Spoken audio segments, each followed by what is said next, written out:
and welcome here to TalkFCB, and welcome back to the channel here today, guys, for a big interview that we must discuss that's been given by Joan Laporta, who has spoken there directly to the club to basically explain some of these big decisions that we've seen play out in recent times, and I think he's tried here to provide some clarity on how they were made, the decision-making process, the thoughts that went into them, maybe to help us understand a bit more what the thinking is inside the club, even if we may not all agree with how it was all handled. And he speaks there about Xavi, about Hansi Flick's arrival, what he sees in him, what to expect this summer regarding new signings, what the team needs, and he also went on to discuss Real Madrid, the Negreira case, and Kylian Mbappe. It is all coming up for you. Let's get into it. Because I want to give here a big shout out today on the super thanks to Melvin. I'm just getting through some of these guys, obviously just coming back in now on the videos. Delighted here to be back on the channel regularly with all of you, and I thank you indeed for the absolutely fantastic support. Really is great to be back. And let's start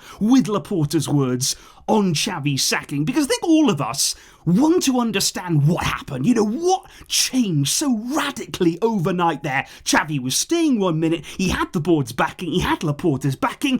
What on earth happened in that sort of 24-hour window all around that Rayo game? Can Laporta shed some light on that situation? Well, Laporta said there when Xavi did announce mid-season that he was going to leave the club at the end of the campaign, he said, we accepted that decision because of who he is, a legend of the club. He said, but towards the end of the season, Xavi changed his mind, he changed his opinion, and he asked us to continue as the coach. And Laporta said, I asked him whether he believed in the team, and he told me yes. He told me he had faith in the current squad, and so the board of directors and I decided to keep him based on his enthusiasm. I think that's really important there. Pay special attention to the fact that Laporta went to Xavi when he said, look, I'm going to change my mind, I'm going to stay at the club, is that fine with you? Laporta asked Xavi, do you believe in this team? Do you have confidence they're heading into next season? Can you turn things around? And Xavi assured him there that he had faith in the squad.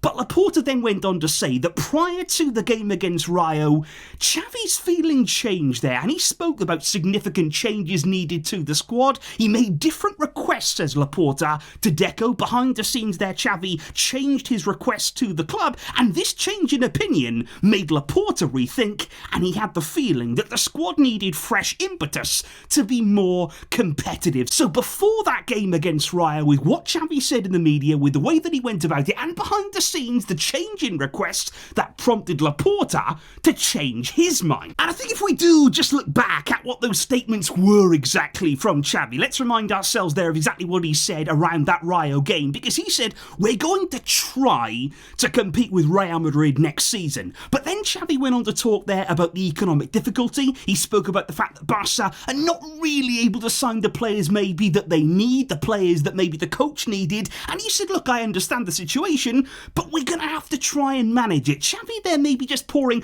a little bit of doubt on the season ahead and just basically saying we might not be able to compete with Real Madrid. And my takeaway here is Laporta didn't expect those words, maybe based on the conversations they'd had. Maybe he'd spoken about Xavi there, and like I say, he may have felt he was enthusiastic about the season, and just hearing those words, was that enough to change Laporta's mind? Because then he went on to say, Laporta, my heart told me that Xavi should stay on, but not my head in the end. But he said, I hope our relationship can continue. I've been through it with Koeman, with Messi, Piqué, Busquets, Alba, and now with Xavi. But he said, all decisions are made for the good of Barça. The club will always come first. And I think Laporta has summed it up there. I believe when he accepted Xavi continuing at the club, changing his mind, because he seemed to be gone, it seemed like change was coming, and then Xavi decided to stay. Laporta then, he basically admits he made that decision with his heart. And that was the problem there, because I think Xavi shouldn't really have been allowed to continue in the first place. We shouldn't have allowed it to get that far. But I think Laporta then, once he said yes, once he'd agreed to it, I think the way that it's all been handled now is chaos. It's absolute chaos with Xavi, and I certainly think that will not sit well with him. Maybe their relationship will not be the same in the future. Xavi doesn't rule out returning one day, but I certainly don't think it will be under Joan Laporta. So the way that things were handled certainly weren't good, and there was a lot of indecisiveness, I feel, on Laporta's side. You know, he should have seen this coming. He should have understood the situation, and he should have understood Xavi and what we'd seen the whole season, really, way before those quotes against Rio. It shouldn't have taken those words from Xavi, in my opinion, for Laporta to see sense, to be thinking with his head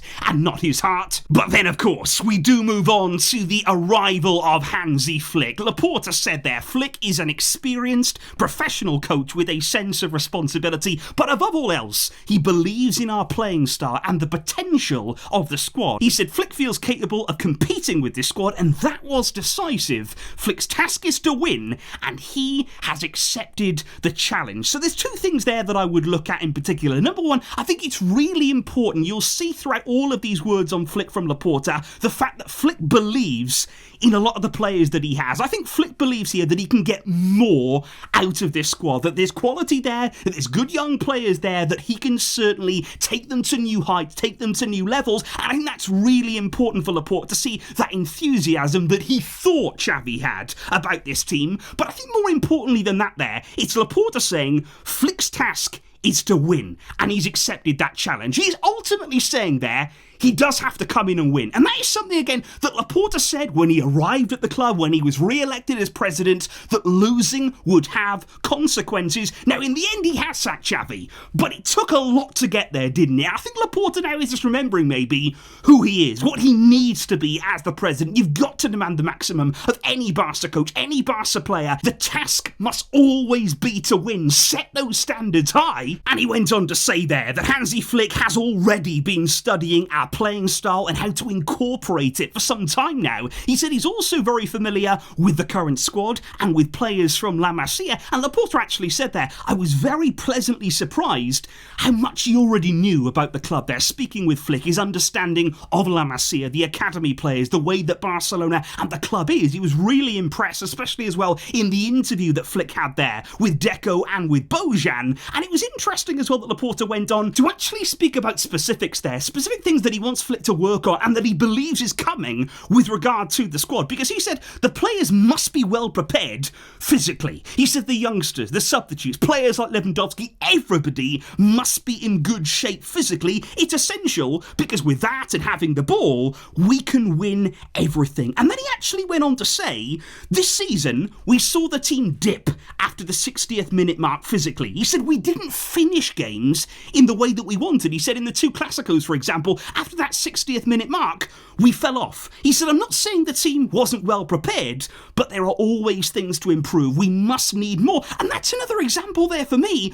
Laporta has seen that all season. He has seen right throughout the campaign that, yeah, there's clear flaws with the team that we've seen. There's clear problems there with the physical nature, with applying ourselves for an entire game. So why did he not see sooner that we did need that change? Why did it take until the very final moment to ultimately think, oh, maybe Xavi is not the way forward? So again there, he was seeing the problems, seeing the faults, but it took a while to get to the right decision. But I think it was very, very important as well to hear Laporta's words on what the summer could hold there, and especially when you're thinking about Flick's Barca, what he may want, what he may need, it's also really important to look at what we might be getting and the feeling within the club. Again, it seems to explain why maybe the change was eventually made, because Laporta actually said there, we still want the two Joaos to continue at the club, João Felix and João Cancelo. He said the idea remains that they're here with us for another year. Deco is working on it. He actually said there that Flick rates them very highly, and when he was at Bayern, he was interested in signing Felix, and we have heard in the media that Flick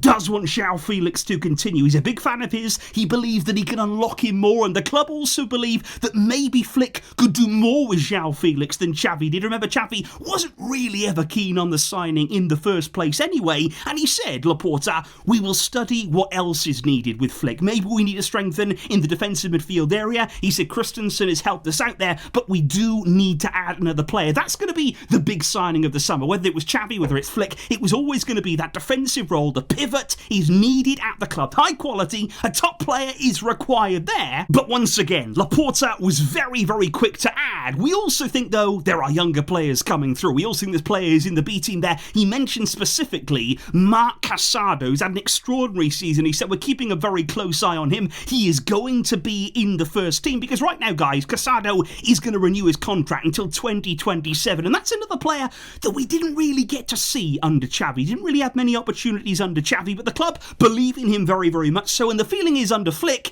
he could actually replace Roberto's role in the squad there, because he's also quite a versatile player in his positioning. So could Casado make that step up in the coming season? Because Laporta said, we don't feel as though we need a big sale this summer, so we don't need to make that. Our financial position doesn't force us to do that. But he also said, we also don't believe we need to make many big signings. He said, again, maybe a midfielder, maybe a winger, but we also have an academy that can help fill these positions. So Laporta seems very, very keen here not to overspend, not to go crazy. We're not going to have to bring in player after player after player. And again, maybe that was the concern if Xavi did lose that enthusiasm. If suddenly he did change his request, Laporta might have been thinking, okay, we can't just keep buying more and more and more players, though I know we didn't in the summer just gone, but before that we spent big, big money on the team. And again, he said, Laporta, Flick is clear that he must look to La Masia. He knows that we have some gems here like Yamal, Hector Fort, Kubasi, Balde and Xavi, and he's excited about working with the young players. He is very motivated about getting the best out of the team. So it's really good to hear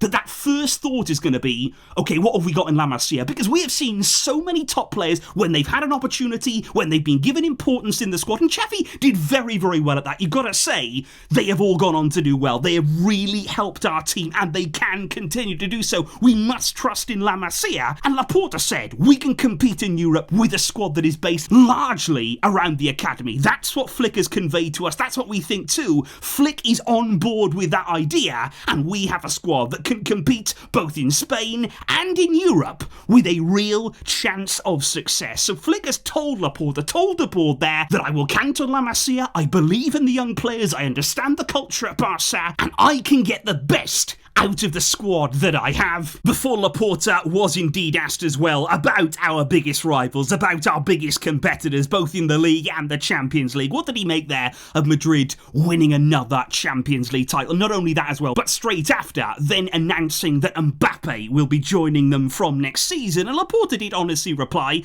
as a culé, it's not good news about Madrid winning the Champions League again. He said, we wanted to win the Champions League and we wanted to go to the final in the basketball as well. But he said, regarding Mbappe though, he said, I like our sporting philosophy of forming a team with academy players. I respect what our rivals do, but I personally will stick with our philosophy. So Laporta there, he's not buying in. He's not willing to buy in to Mbappe to Real Madrid. Outwardly at least, he is not showing there any fear as of right now, but he went on then to talk about more serious topics. He said, against us though, anything goes. He said, just look at the Negreira case. We were condemned before being judged, by everybody, by the media, by everybody there in La Liga as well. It seemed that we had bought matches when it was clear that it was only for refereeing assessments, which are documented with videos. And by the way, Barça have been cleared now, but you won't hear about it. The media won't talk about the fact there that Barça have been cleared of any wrongdoing, because it's a much bigger story. It's a much bigger headline to just accuse us of things that in the end we simply did not do. And Laporta went on to say, I only want to remind you that the committee has still not provided us with all the footage of Lamine Yamal's goal against Real Madrid. He said they, whoever they are,